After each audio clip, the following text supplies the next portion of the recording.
Source: Handyman Seitu in Another World. Welcome back to Anirecaps. Like and subscribe so you never miss our quality uploads. The story starts off with an adventurer party containing a fighter, cleric, thief, and mage. The MC, Sato, uses his lock-picking skills to access the locked door containing a hidden treasurer. Relza, a fighter, shows concern about Sato's abilities as a thief, but Lafa reassures her to believe in him. Eventually, Sato manages to get the door open, getting praise from Lafa and Morlock, the mage, while Relza thinks about how much Sato might have to serve in the party. After they open the door, they are greeted by another locked door. When Sato tries to pick his way through, a magical barrier is stopping him from doing so. Morlock has an idea, and when he and Sato count to 3, Morlock dispels the magical barrier while Sato picks his way through immediately. The door opens, and the party sees a treasure before their very eyes. Sato picks the treasure's lock and has a memory of his past life as a locksmith. One day, Sato gets a lock opened for one of his customers. The lady is all appreciative, but when MC asks for his pay for opening the lock and the travel costs, she gets all hostile. She accuses him of ripping her off by paying so much for less than a minute's worth of work. Maybe if she thinks it's that easy and quick, she should pick the lock herself rather than hire a professional. It would be double standard if MC takes a couple of hours, so she should be appreciative of the quick fix. When Sato finally cracked the lock to the treasure, it turned out to be a trap because the supposed treasure became alive and tried to attack Sato. Relza quickly acted and struck down the monster and attended to the shocked Sato to see if he was alright. Sato thanks Relza for her help and concern, but he sees that her visor became loose due to saving him, so he asks if he could fix it for her, as it's the least he could do. Relza is hesitant at first because it would mean taking off her helmet and hiding her face, but she agrees anyway. When Relza takes off her helmet, it seems that a possible reason she was hesitant was because of the scar on her face. As Sato fixes Relza's visor, she becomes interested in Sato's skills in repairing aside from being a locksmith. Sometime later, when the party is settling down outside, Morlock is seen far away practicing his magic while the rest of the team is talking about him. It turns out that Morlock is an interesting individual because he is an over-leveled adventurer at the party. He is level 80 while Relza and Lafa are around level 30 and Sato is just under level 10.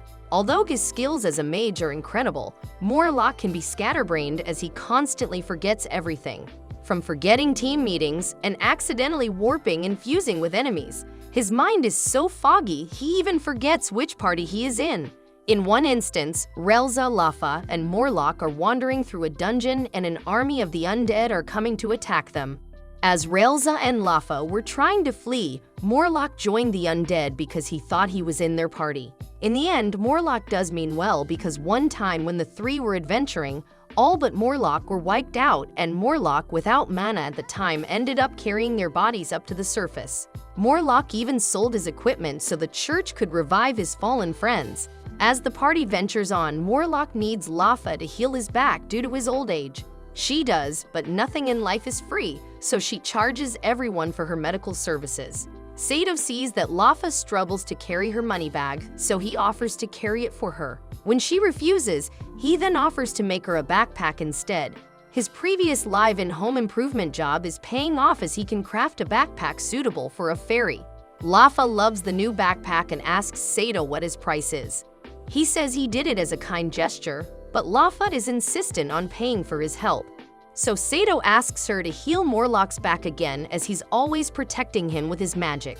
Lafa reluctantly agrees and heals Morlock, and as Sato smiles from a distance, Relza grows more interested in Sato's personality as he shows his selflessness in helping out his friend with no expectations in return. Later on, Sato is measuring the metallic gear and he asks his team about the origin of this world's metric system. Morlock happily explains it. Long ago, a man who was gifted a long schlong produced around 300 children. Scholars up to this day use the length of the schlong as its unit of measurement. That's how this world agreed to use it as its metric system.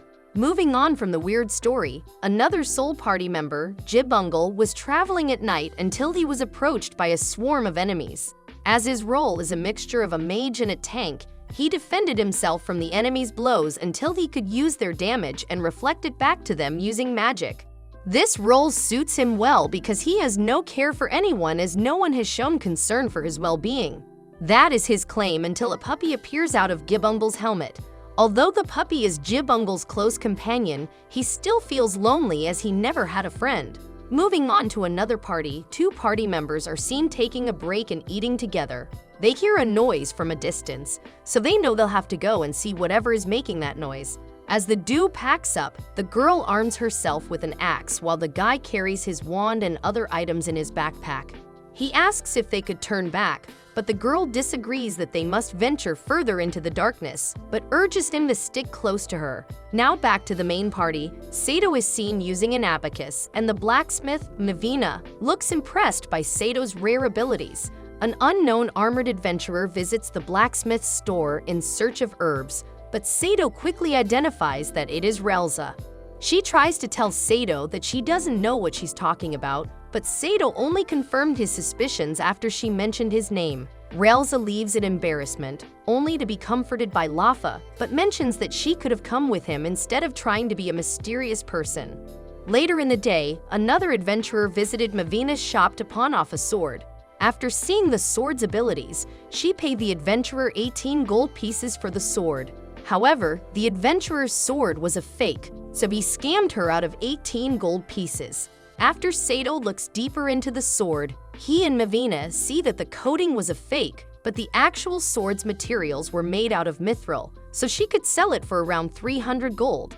In the end, the scammer was scammed by his own scheme. When Sato's main party ventures back to the dungeon, Sato was about to be attacked by enemies. Morlock jumps in to get rid of the enemies, but it seems that he has forgotten his incantations. Instead, Relza gets rid of the swarm of enemies herself. While Relza and Lafa tell Morlock to retire in jest, Sato feels useless as he is always the one in danger and the rest of his team has to protect him. As a potential solution, Sato asks Morlock to teach him magic. When the party meets another swarm of enemies, Morlock readies himself for another magic spell. But he forgot the incantations again. When Relza is about to take down the enemies again, Sato jumps in and reminds Morlock of the rest of the incantation. Morlock finishes his incantation and wipes out all the enemies in one swoop. Everyone praises Sato for remembering the incantations in case Morlock needs someone to remind him. In a way, Sato earned the title of a mage's assistant. Later on, the team finds another treasure, so Sato takes a crack at it. Sato accidentally triggers the lock's detection system, and it drops the ground Sato was sitting on, landing him into a dark and wet abyss. Sato, with a broken leg and no way out, waits for his ultimate demise, dying alone in a dark pit as he knows his party will leave him. After all, that's how his previous life was when Sato's boss fired him because he saw no value in Sato and saw him as replaceable. Just as he's about to give in, he sees a light coming from a distance, and it was his party looking for him. He becomes surprised as he didn't expect them to go out of their way for him, but they reassured him that he is a crucial person in their party, and he is irreplaceable.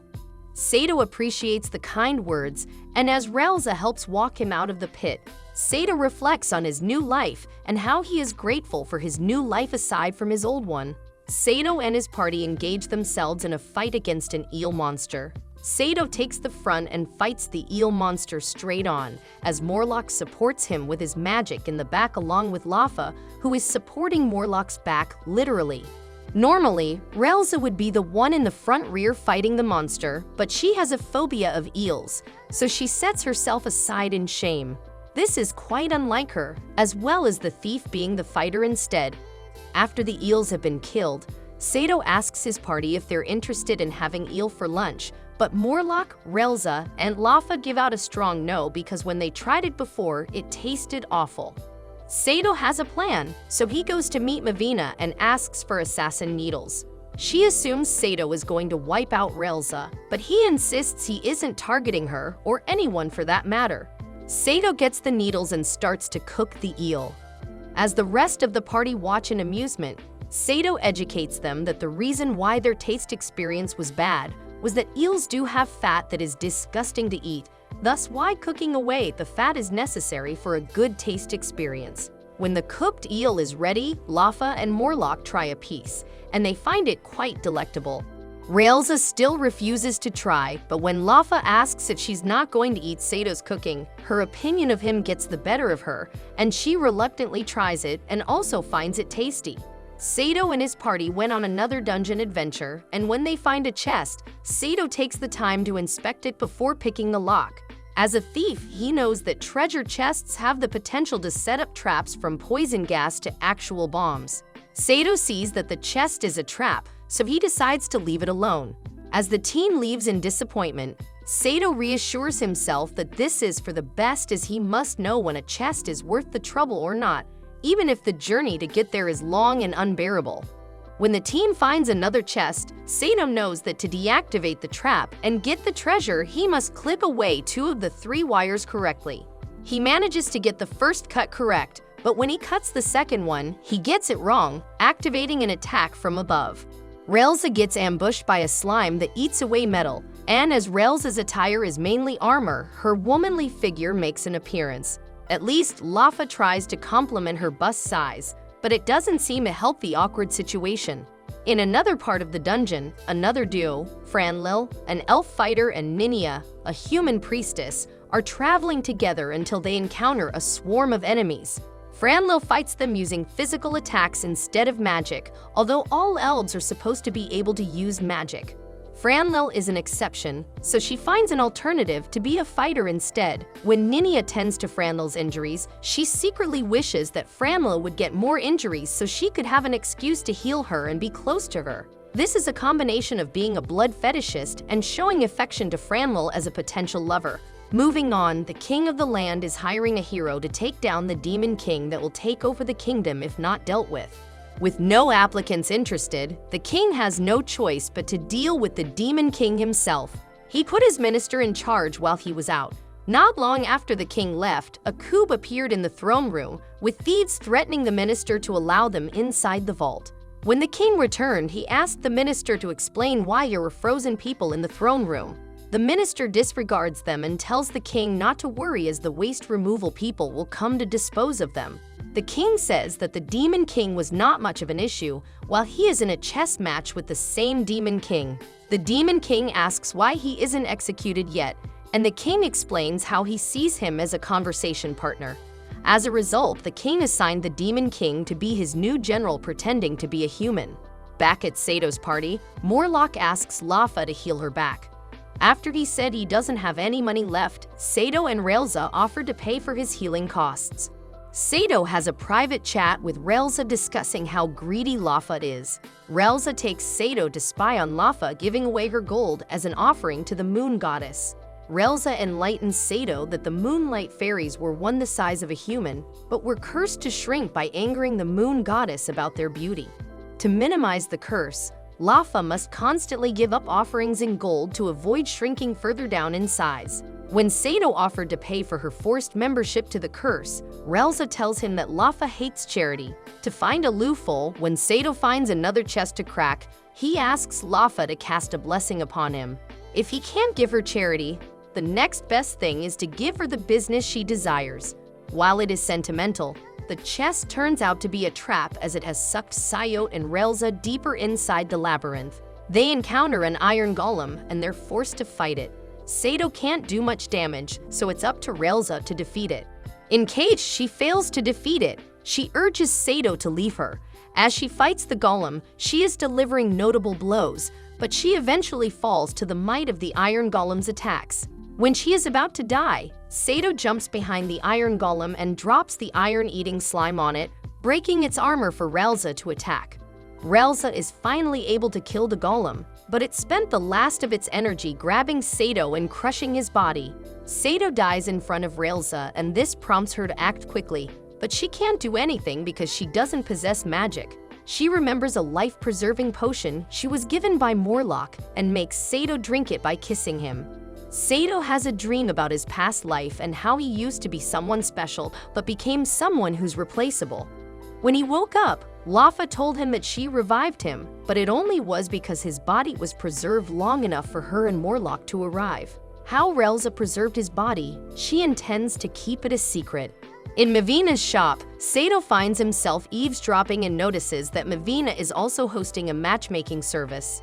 Sato sees an older warrior requesting a woman in her mid-20s and other demanding factors, just to be hit with the reality stick that he isn't that impressive to be old with a low level, so he should lower his standards. What's even more depressing is when Sato and Lafa see the next customer, Morlock. When it's time for Sato's party to go on an adventure again, they encounter a succubus. Immediately, he falls for the succubus thanks to her charms. Relza sees this and immediately heads for the succubus, attacking her with a lot more energy than with any other enemy.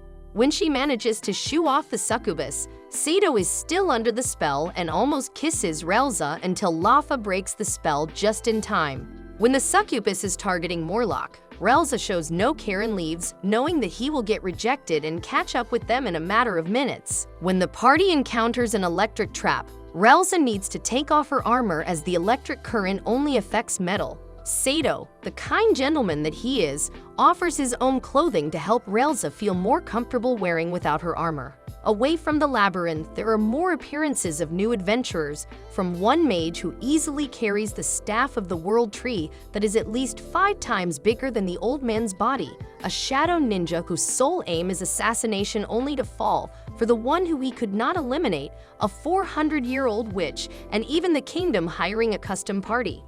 Ironically, they hire a sword hero that they rigged to be the chosen one, a mage that is mediocre in magic, but is too cute to reject, and a cleric who shouldn't be a cleric because of his low skills and mediocre appearance, but was accepted because he was one of the judge's nephew. Back at the main party, Sato spends the night by himself until he sees a locked book. Filled with curiosity, he picks up the lock and opens it to see what was supposed to be a mushroom in the form of something erotic. Morlock definitely didn't help as he tried to show that it was a delectable mushroom by sucking on it. Moving on from the weird scene, Sato and his party are at the labyrinth, and he tries to pluck out one of the dragon's whiskers with his wire cutters, only to have them break because it's too hard to be cut with wire cutters. Morlock shares a possible blacksmith that could repair Sato's broken wire cutters, Dombine, a dwarf who is a master at being a blacksmith, only for his work to be unappreciated because he does his work at a fast pace, getting customers upset to why they have to pay so much for something he did so quickly. Dombine isolated himself behind a door locked by 100 locks, and it's impossible to unlock them because the only keys are with Dombine. Or that was supposed to be the plan until Sato cracks the locks easily and meets Dombine. Dombine repairs Sato's wire cutters and asks for another favor. Sato hesitates for a bit and asks if Dombine would cook for them. Dombine and Sato's party have a feast, and Sato asks Relza if there is an item that could be used by anyone. She replies it would put her out of a job as an adventurer, and he is referring to a gun. Although guns are easy and efficient, maybe this world should not know about guns based on how guns impacted the real world today and most likely Sato's world. It's a power that isn't ready to be shared yet. Later, Sato falls ill with a cold, so he has to rest while the rest of his party goes on adventures without him. Sato laments how useless he is and how being out of commission has little to no effect on the party as they can function without him, or so he thinks. Later in the evening, Relza comes back with a fainted Morlock and Lafa on her shoulders, begging Sato to recover quickly as it turns out that Sato is what makes the team so successful. The next day, Sato has a talk with Mavina about his old world and how he first got here. Sato's old life as a handyman in his life was a disaster as he got no respect for his work, was expected to do hard labor with little pay, and when he tried to talk to his boss about fairer wages, he got fired. When he left his old workplace, he got hit by a truck and immediately was sent to another world. But out of nowhere, Sato landed himself in Relza's bedroom. When she was scared and is about to kill him, Morlock jumps in saying that Sato has no mana and is odd enough to think that he is not from this world. Mavina asks if Relza is still after Sato's life, and she asks that because she sees Relza peeping from the window, still embarrassed to come in herself. When Sato and his party are having dinner, he asks if they know how the iron golem moved when he and Relza fought it before. He isn't too sure if it's by magic or machine power, so he suggests they all go investigate it. They enter the labyrinth again and come back to the scene of the former battle, but no iron golem or trace has been found. Instead, Sato found a robot vacuum and has his suspicions that someone from his old world must have created it. The robot retreated back to a crevasse in the wall, and after some inspecting, Morlock sees that the wall was affected by camouflage. When he dispels it, everyone sees an expansion deeper into the labyrinth. Before, business in the labyrinth was at its lowest, but thanks to Sato's discovery, the labyrinth is attracting new adventurers from all around. Now that news about an extension of the labyrinth is spreading, adventurers from all around are coming to take advantage of the value that has yet to be claimed. Sato meets Canes for the first time. Canes thanks Sato for opening up the opportunity for adventurers to be a norm again, but do not forget that he and his party will be the ones that will prevail over all the rest. Lichi also makes her appearance too, and the duo runs off together, only for Manpui to apologize for their actions. He offers to shake Sato's hand, but Franl stops this kind gesture, calling Manpui out for trying to paralyze other adventurers with a secret trap inside his palm. This makes Manpui leave in a hurry as law enforcement try to catch the criminal. As Sato's and Franl's party is about to enter the labyrinth, they encounter the minister and disguised Demon King leaving the labyrinth with a silver dragon's head, with whispers from the audience about how they are the strongest party among all of them. At nightfall, the minister and Demon King were having a conversation about how they must retrieve an artifact that allows a mage to manipulate time so it couldn't go into the wrong hands. It's funny how the minister is talking to the Demon King out of all people about evil.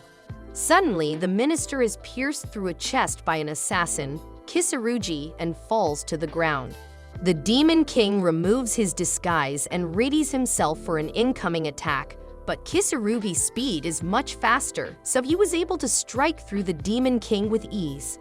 Primas, another fairy, comments on how the supposedly strongest team was not too tough to beat after all. Kisurugi urges Primas to finish eating and get back to work by burning their bodies, so they couldn't be revived. But it's too late as the minister cast an escape spell to carry himself and the Demon King back to the kingdom so they could be treated. The king becomes disappointed in the minister for falling so easily, while the minister comes up with excuses for his shortcomings. Not only that, but the Demon King will take around 2 weeks for him to fully recover. For the time being, the minister and the Demon King are no longer available to serve as adventurers. When focusing on the powerful wizard with the huge staff, he's no longer an adventurer because his staff was too big to take inside the labyrinth. Inside the labyrinth, Sato and his party are fighting a turtle monster, and Morlock was put to sleep by its sleep breath. Sayed and Lafa focus on trying to wake up Morlock, while Relza tries to fight off the beast. Even at her best, Rezla almost wipes out, only for Liliza, a warrior from long ago, to save the day and take down the turtle beast. Although Sato's party appreciates the help, they know that they must give up the treasure, as it was Liliza and her mage thief friend, Geibel, who wiped out the monster. Geibel struggles to pick the lock, so Sato volunteers to open it for them, not only opening up the chest, but opening up Geibel's heart too. Eventually, Sato gets separated from his party and finds Manpui alone too. Until their parties find them, they wait together. Manpui wonders why Sato is in a strong team knowing he has weak power. Manpui tries to show off his skills by casting a protective barrier on himself, only for Sato to use holy water to cast one too. Manpui tries again by showing off the food that he is eating, even though dried potatoes are not something to brag about. Sato takes out the delicious lunch he prepared, and he even offers Manpui to try some if he'd like. Manpui wants to, but he's afraid that Sato poisoned the food to try a revenge plot on him. He contemplates how he isn't trusted by others, but it's because he isn't willing to trust them. If he wants to be liked, he must know how to be compassionate towards others.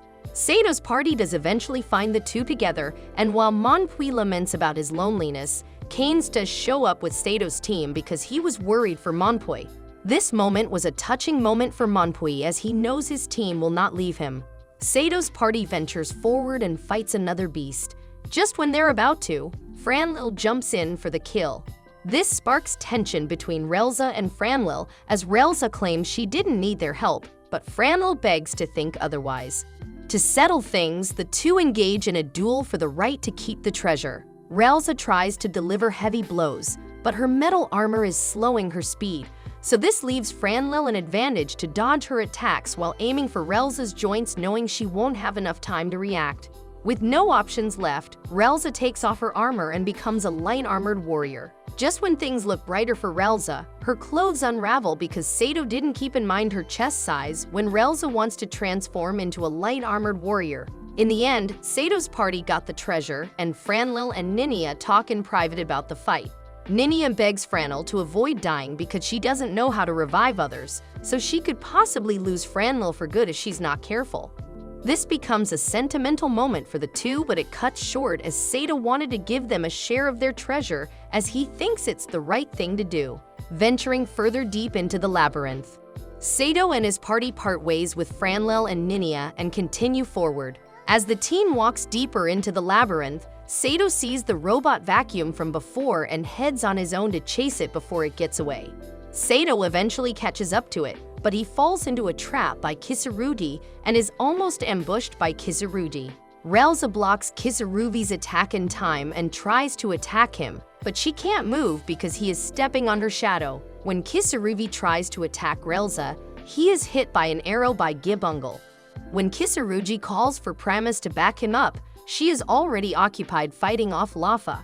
Kisurugi heads forward to strike at Gibungle, but he falls to Gibungle's trap as he casts a fire spell, Point Blank Rage. This was enough for Kisurugi and Pramas to retreat. Sato thanks Gibungle for his help, and he immediately goes to Morlock, telling him that he was searching for Morlock for many years. Unfortunately, Morlock forgot about him. How surprising. We'll continue the next part in next few weeks. Meanwhile, subscribe and watch our other contents posted in our channel. Until then, stay safe. Bye.